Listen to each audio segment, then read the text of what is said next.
Hi, I'm Jim Ward of the Middle Country Public Library, and I'd like to welcome you to episode 45 in our History Bite series.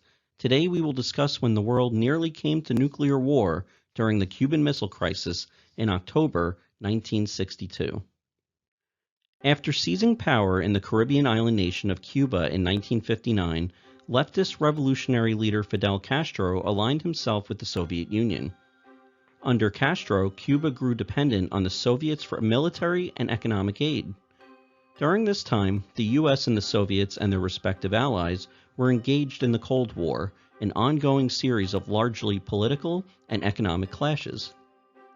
Having promised in May 1960 to defend Cuba with Soviet arms, the Soviet Premier Nikita Khrushchev assumed that the United States would take no steps to prevent the installation of Soviet medium and intermediate-range ballistic missiles in Cuba.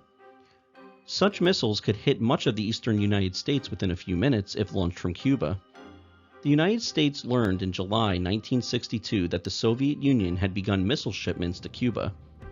By August 29th, new military construction and the presence of Soviet technicians had been reported by U.S. U-2 spy planes flying over the island.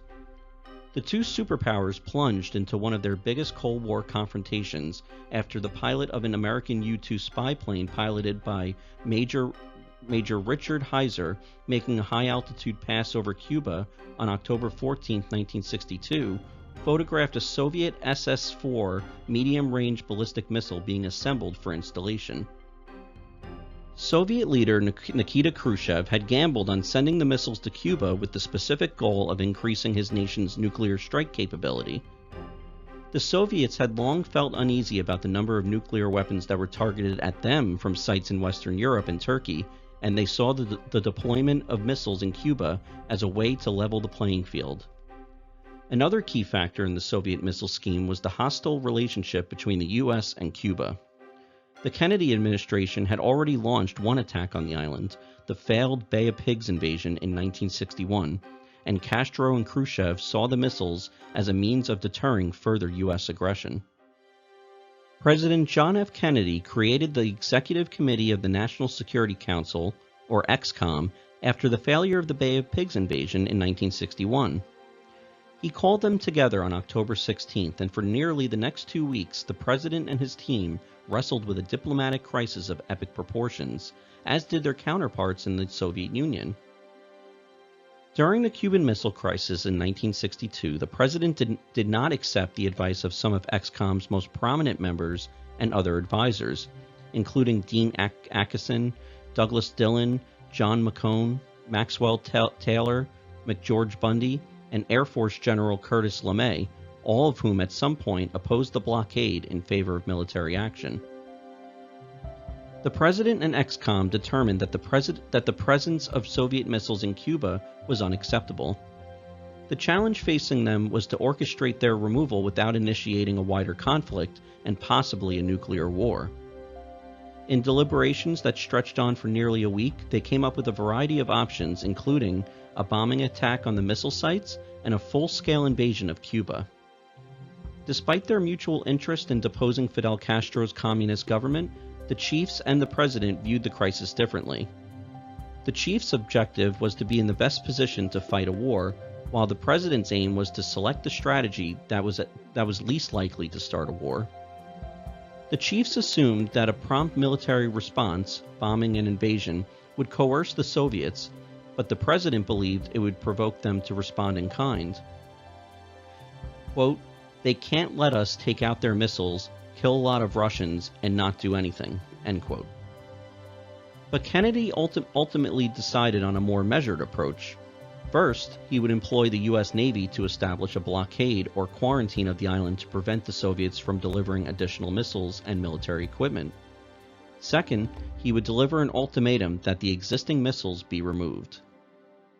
In a television broadcast on October 22, 1962, the president notified Americans about the presence of the missiles, explained his decision to enact the blockade, and made it clear that the U.S. was prepared to use military force if necessary to neutralize this perceived threat to national security.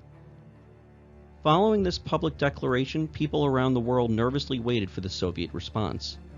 Some Americans, fearing their country was on the brink of nuclear war, hoarded food and gas. The tense standoff between the superpowers continued through the week, and on October 27th, an American reconnaissance plane was shot down over Cuba, and a U.S. invasion force was readied in Florida. The 35-year-old pilot of the downed plane, Major Rudolph Anderson, is considered the sole U.S. combat casualty of the Cuban Missile Crisis. "I thought it was the last Saturday I would ever see," recalled U.S. Secretary of Defense Robert McNamara, as quoted by Martin Walker in The Cold War. A similar sense of doom was felt by other key players on both sides. Despite the enormous tension, Soviet and American leaders found a way out of the impasse. During the crisis, the Americans and Soviets had exchanged letters and other communications, and on October 26th, Khrushchev sent a message to Kennedy in which he offered to remove the Cuban missiles in exchange for a promise by U.S. leaders not to invade Cuba. The following day, the Soviet leaders sent a letter proposing that the USSR would dismantle its missiles in Cuba if the Americans removed their missile installations in Turkey. Officially, the Kennedy administration decided to accept the terms of the first message and ignore the second Khrushchev letter entirely. Privately, however, American officials also agreed to withdraw their nation's missiles from Turkey. U.S. Attorney General Robert Kennedy personally delivered the message to the Soviet ambassador in Washington, and on October 28th, the crisis drew to a close. After the end of the Cold War, Russian officials revealed that 162 nuclear weapons were stationed in Cuba when the crisis broke out. By persuading the Soviet leader to remove missiles from Fidel Castro's Cuba and agree to a ban on nuclear tests in the atmosphere, underwater, and in outer space, Kennedy avoided a nuclear war and kept radioactive fallout from the air and the oceans, thereby earning the country's enduring regard for his effectiveness as a crisis manager and negotiator. But less recognized is how much both of these agreements rested on Kennedy's ability to rein in and sidestep his own military chiefs. For 13 days, the world held its breath, wondering if nuclear war would commence, but cooler heads prevailed, and President Kennedy was able to defuse the situation and prevent horrific destruction. I'd like to thank you all for joining us for today's episode. If you enjoyed it, click like, and if you watched on YouTube, hit subscribe. Thanks so much, and we'll see you all next time.